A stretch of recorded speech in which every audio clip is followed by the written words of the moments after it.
All right, let's get right into it. We usually think of challenges as, things we just have to get through, to just survive. But what if all the hard stuff in life wasn't a bug, but actually a feature? What if adversity was the most direct path to building real, truly unshakable mental strength? Today, we're going to break down exactly how to turn life's toughest moments into your greatest advantage. I mean, we've all been there, haven't we? You've got a plan, you're moving forward, and then, bam, life throws you a massive curveball. A setback at work, a personal struggle, a huge change you didn't see coming. It can just knock you completely off your feet and make you question, well, everything. It's a totally universal feeling. So this is the core idea we're digging into. It's a complete reframe. Instead of seeing a challenge as some kind of punishment or just a random, awful obstacle, what if we saw it as a design feature for our own growth? What if the struggle itself is actually the most rewarding part of the entire journey? And look, this isn't just some feel-good platitude. Ancient wisdom, like from the Stoics and modern psychology, they actually agree on this. True strength, deep meaning, and real solid character, they're forged in the fire of adversity, not in the comfortable times.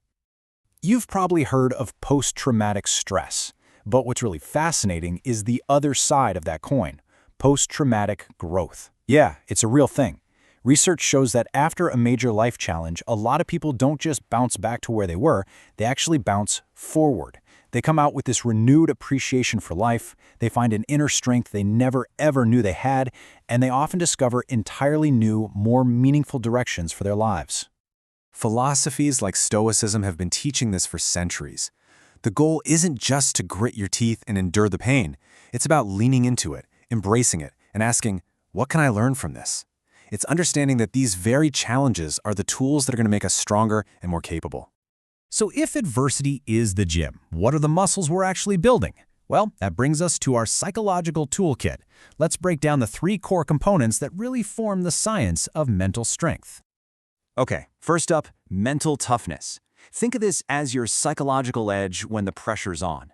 It's what lets an athlete make that game-winning shot with seconds on the clock, or what helps you stay calm and confident during a really tough presentation. It's all about performing at your best, even when the stakes are incredibly high. Next, there's resilience. This is your ability to bounce back. A really good way to think about it is like a resilience reservoir.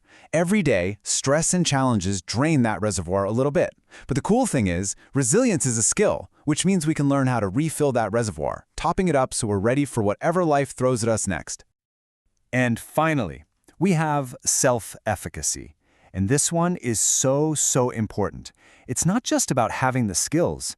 It's about your belief that you can actually use those skills to get the job done.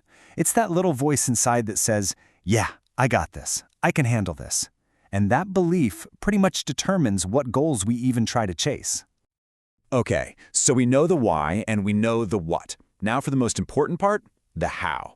How do we actually build up these psychological muscles? Well, the answer is pretty simple, but it's definitely not easy. We build them through action.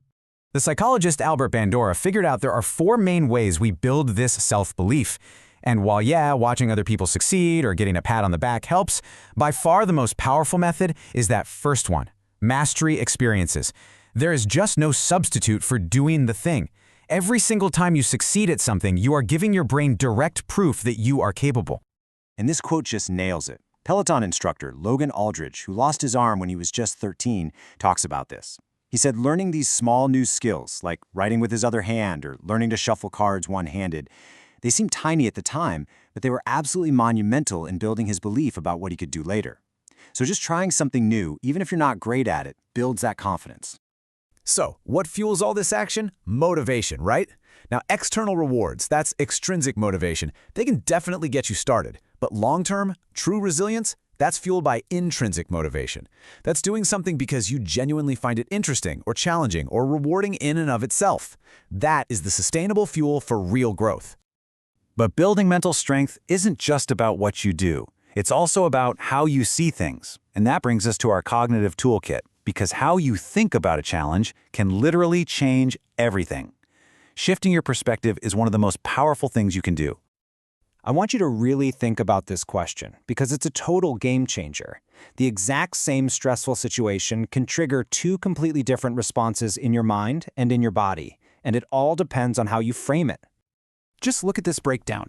When you see stress as a threat, your body kicks into classic fight or flight mode. You feel afraid, your performance tanks. But when you see that same exact thing as a challenge, your body responds differently. You feel focused, you feel energized, and you get access to all of your mental and physical resources.